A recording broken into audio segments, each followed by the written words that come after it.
हरे कृष्णा।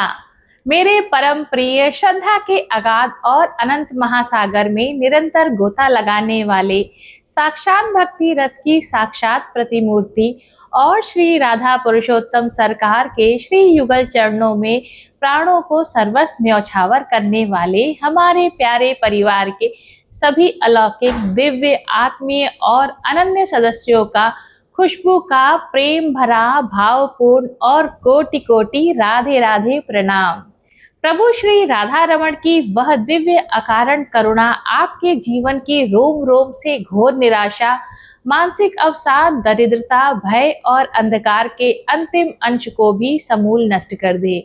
मेरी ठाकुर जी के युगल चरणों में यही आदि और अंतिम प्रार्थना है कि आपके जीवन के सूखे मुरझाए हुए कर्म वृक्षों पर भी नव पल्लव फूट पड़े, आपके घर के भंडार अन्न धन से सदा भरे रहे और आपके कुल में कभी कोई अकाल मृत्यु, व्याधि, क्लेश या मानसिक संताप का प्रवेश ना हो।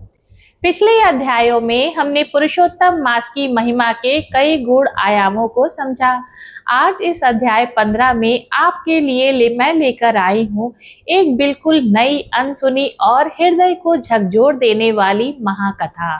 आज की कथा को मैंने बृहनारदीय पुराण के उन छिपे हुए पन्नों से निकाला है जहां कर्मों के भयानक जाल में फंसे एक जीव का उद्धार केवल इस मास के एक गुप्त नियम से होता है।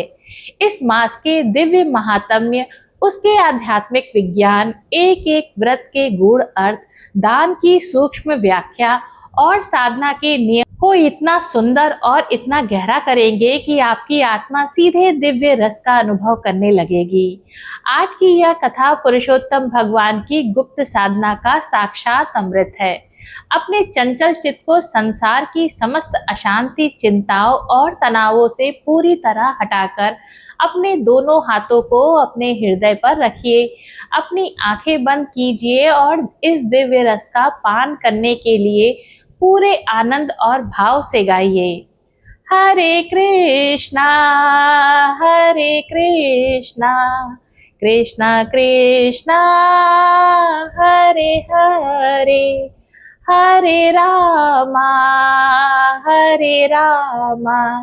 रामा रामा हरे हरे।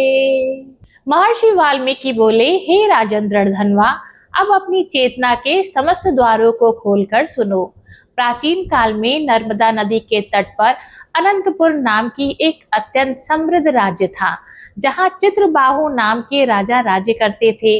राजा चित्रबाहु पराक्रमी तो थे, परंतु वे अपनी शक्ति, धन और रूप के अहंकार में अंधे हो चुके थे।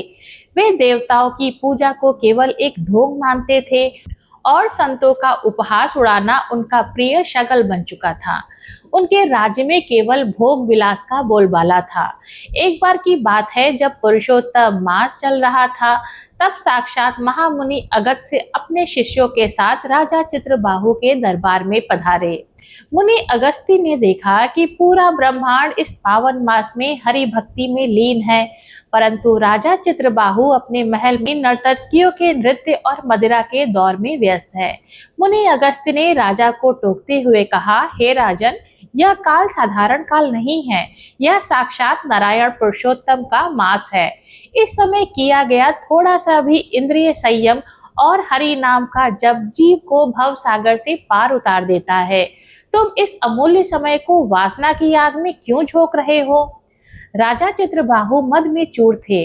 उन्होंने हंसते हुए मुनि अगस्त्य का अपमान कर दिया और कहा, हे तपस्वी, तुम जैसे निर्धन लोग जिनके पास भोगने के लिए ऐश्वर्य नहीं होता, वे ही काल और नियमों का डर दिखाते हैं।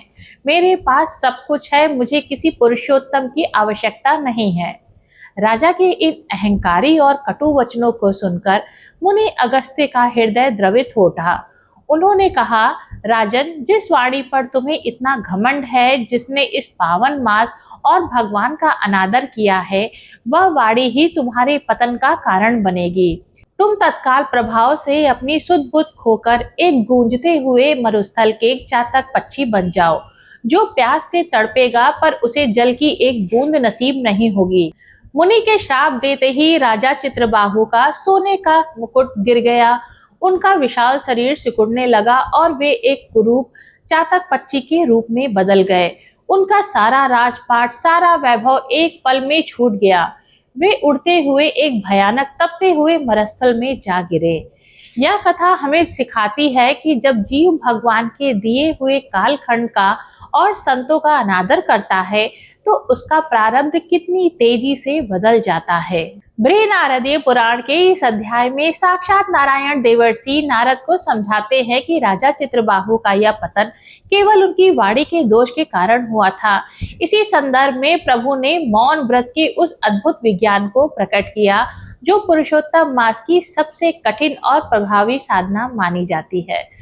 प्रभु कहते हैं, हे नारद, मनुष्य के शरीर में जिह्वा वाणी एक ऐसा अंग है जो दो कार्य करती है, स्वाद लेना और बोलना। जब तक यह जिह्वा सांसारिक प्रपंचों में लगी रहती है तब तक जीव के भीतर की ऊर्जा बाहर की ओर बहती रहती है। मनुष्य दिन भर दूसरों की निंदा, चुगली, व्यर्थ की बातें और झूठ बोलने में अपनी आधी से अधिक आध्यात्मिक शक्ति को नष्ट कर देता है। परंतु जब पुरुषोत्तम मास में कोई साधक मौन का आश्रय लेता है तो वह ऊर्जा बाहर जाने की बजाय अंदर की ओर मुड़ जाती है। इस मास में मौन रहने का अर्थ केवल चुप रहना नहीं है। शास्त्रों के अनुसार मौन के 3 प्रकार होते हैं। वाचिक अर्थात वाणी से चुप रहना, मानसिक मन के भीतर के विचारों को शांत करना और इंद्रियार्थ अर्थात इंद्रियों के विषयों से दूर रखना। जब साधक अपनी वाणी को रोकता है तो उसका मन धीरे धीरे अंतर्मुखी होने लगता है। जब मन शांत होता है तो उसमें साक्षात पुरुषोत्तम भगवान की छवि उभरने लगती है। इस मास में सूर्य की किरणें और ब्रह्मांडीय ऊर्जा का एक विशेष पैटर्न में पृथ्वी पर आती है। यदि इस समय में मौन रहकर केवल मानसिक रूप से ओम नमो भगवते वासुदेवाय या हरे कृष्ण का महामंत्र जाप किया जाए तो शरीर के भीतर का चक्र जागृत होने लगते हैं। विधाता ने मनुष्य के कर्मों की जो रेखाएं खींची होती हैं वे वाणी के संयम से बदलने लगती है। जब हम मौन रहते हैं तो हम किसी का दिल नहीं दुखाते, किसी की बुराई नहीं सुनते, जिससे हमारे नए पाप कर्म बनने पूरी तरह बंद हो जाते हैं। काल के इस महाविज्ञान को जो साधक समझ लेता है वह इस महीने के बीच के दिनों में कम से कम कुछ घंटों का मौन व्रत अवश्य रखता है। यह मौन व्रत साक्षात वैकुंठ की शांत और परम आनंदमयी चेतना का पृथ्वी पर अवतरण है। भगवान श्री कृष्ण अर्जुन को वाणी के संयम और करुणा का महत्व समझाते हुए एक कथा सुनाते हैं। प्रभु बोले, हे धनंजय, सत्य और करुणा का प्रभाव कितना गहरा होता है इसे मेरे कहे इस सुंदर दृष्टांत से समझो। एक सघन वन में एक कपिला नाम की दिव्य और कोमल गाय रहती थी। वह अत्यंत शांत स्वभाव की थी और हर समय बछड़े की चिंता में मग्न रहती थी। एक दिन जब वह वन में चल रही थी तो एक भयानक भूखा व्याध शिकारी हाथ में धनुष बाण लेकर उसके सामने आ खड़ा हुआ। व्याध कई दिनों से भूखा था, उसकी आंखें क्रोध से लाल थी। उसने जैसे ही कपिला गाय पर बाण साधा, गाय बिल्कुल नहीं डरी। उसने अपनी शांत वाणी में व्याध से कहा, हे व्याध, तुम भूखे हो, तुम्हारा धर्म शिकार करना है, मैं समझती हूँ, परंतु घर में मेरा छोटा सा बछड़ा मेरी राह देख रहा है। वह अभी बहुत छोटा है और मेरे दूध के बिना जी नहीं पाएगा। मैं तुम्हें वचन देती हूँ कि मैं घर जाकर उसे भर पेट दूध पिलाकर उसे सांत्वना देकर स्वयं तुम्हारे पास लौट आऊंगी। व्याध ने उपहास उड़ाते हुए कहा, भला मौत के मुंह से निकलकर कोई वापस आता है? मैं तेरी बात पर कैसे विश्वास करूं? कपिला गाय ने साक्षात सत्य की शपथ ली और कहा, यदि मैं वापस ना आऊं तो मुझे वह पाप लगे जो पुरुषोत्तम मास में हरि नाम ना जपने वाले को लगता है। इस महाशपथ को सुनकर व्याध का हृदय कांप गया। उसने गाय को जाने दिया। कपिला गाय ने अपने बछड़े के पास पहुंची, उसे प्यार किया, दूध पिलाया और अपनी सत्य की रक्षा के लिए वापस उसी व्याध के सामने आकर खड़ी हो गई। गाय की इस अटूट सत्य निष्ठा, शांत वाणी और करुणा देखकर व्याध के हाथ से धनुष बाण गिर गया। उसकी आंखों से आंसुओं की धारा बहने लगी। उसका क्रूर हृदय एक पल में पिघलकर साक्षात वैष्णव बन गया। उसने गाय के पैर पकड़ लिए और शिकार को हमेशा के लिए त्याग कर दिया। हे अर्जुन, यह सत्य और शांत वाणी का चमत्कार है। जब जीव के भीतर सत्य और करुणा का वास होता है तो हिंसक से हिंसक प्राणी भी अपना वैर भूल जाता है।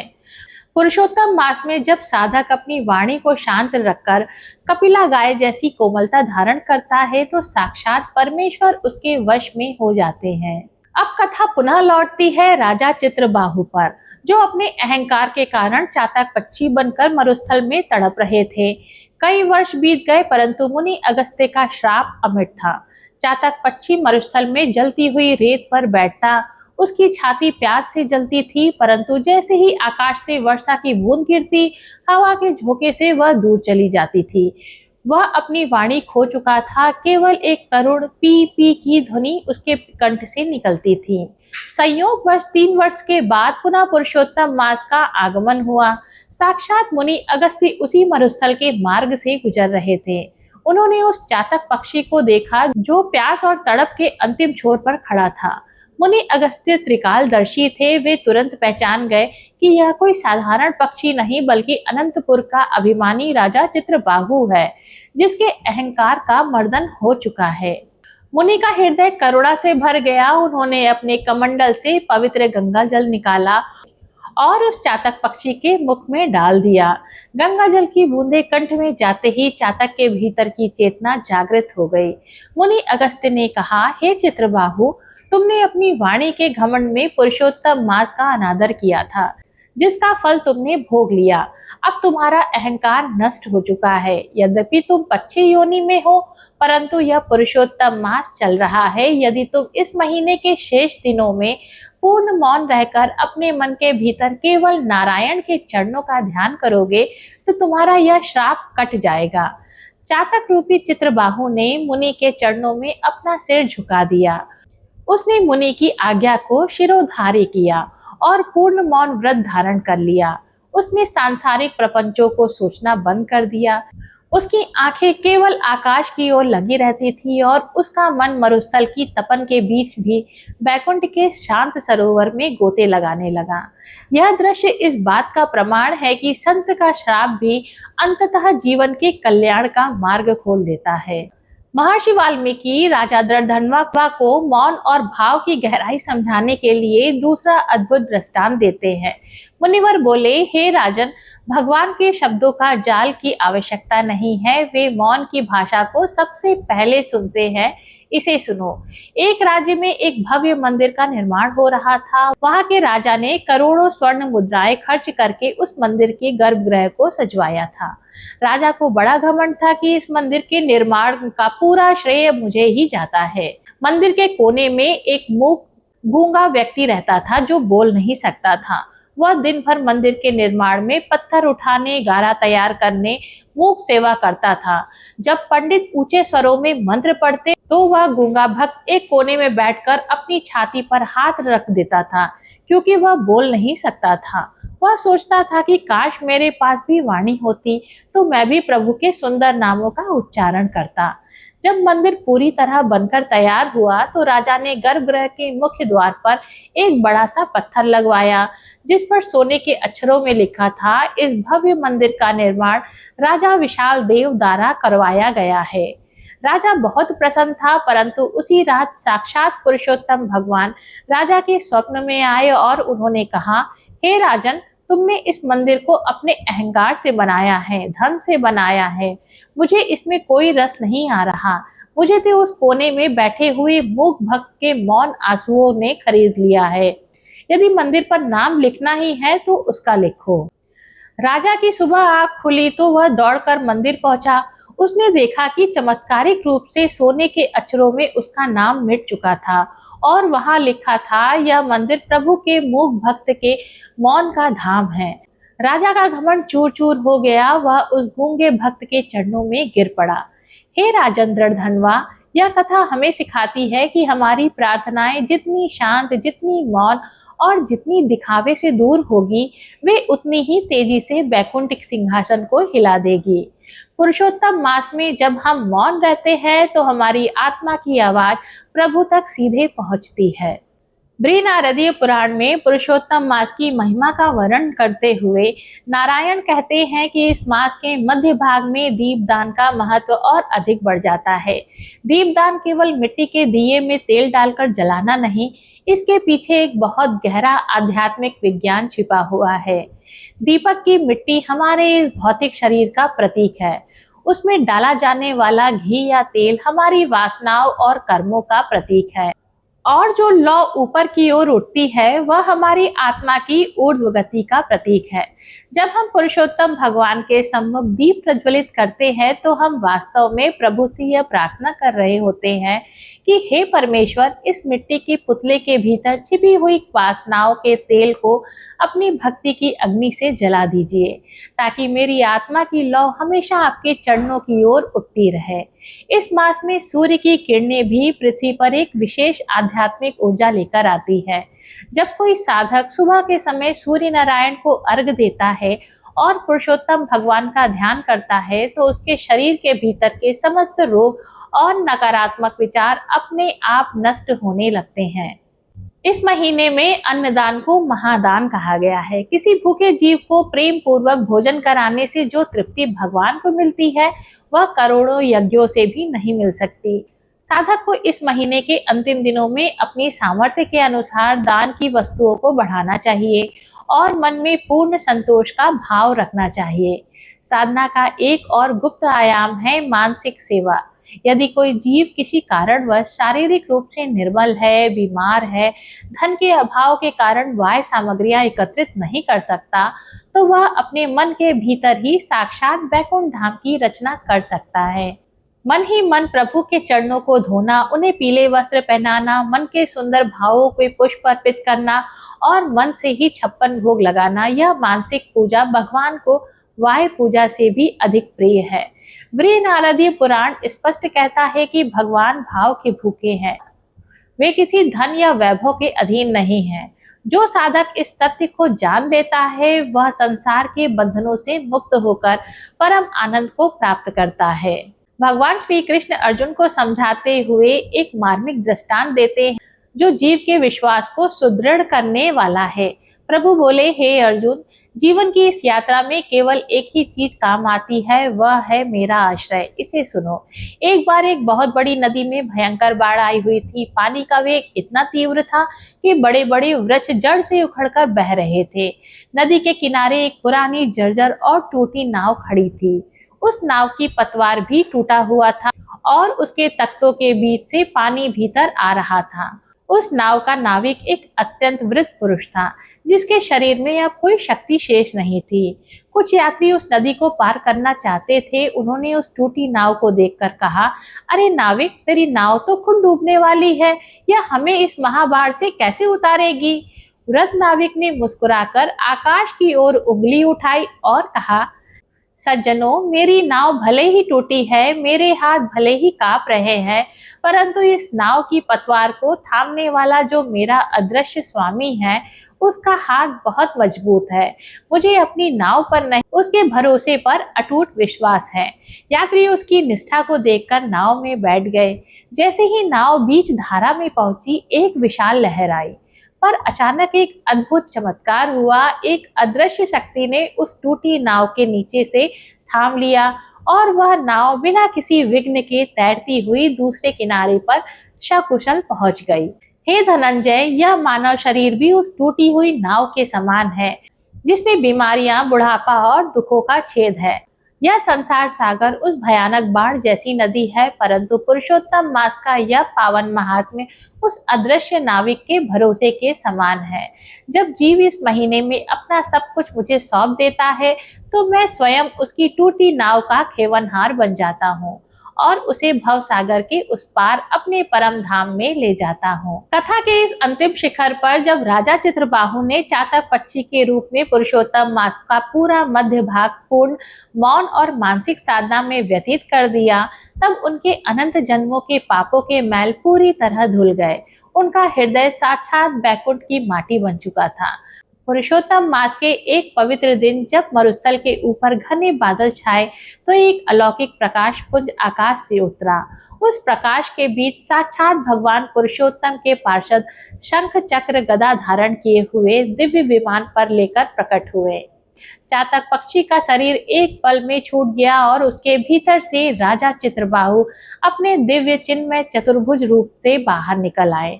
उनका चेहरा करोड़ों सूर्यों के समान चमक रहा था।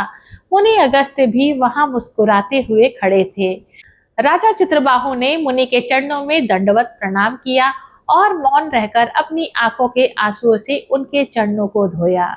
मुनि ने उन्हें उठाकर सीने से लगाया और कहा, हे राजन, तुम धन्य हो। पुरुषोत्तम मास के इस मौन व्रत में तुम्हारे अहंकार को भस्म कर दिया। अब तुम इस नश्वर लोक को छोड़कर साक्षात भगवान के परम धाम गोलोक वैकुंठ जाने की अधिकारी बन चुके हो। राजा चित्रबाहु दिव्य विमान में बैठे और देवताओं की पुष्प वर्षा के बीच गोलोक धाम की ओर प्रस्थान कर गए। यह कथा इस बात का साक्षात प्रमाण है कि पुरुषोत्तम मास में किया गया मौन व्रत और इंद्रिय संयम बड़े से बड़े भयानक श्राप और प्रारब्ध को भी मोक्ष मंगलकारी योग में बदल देता है।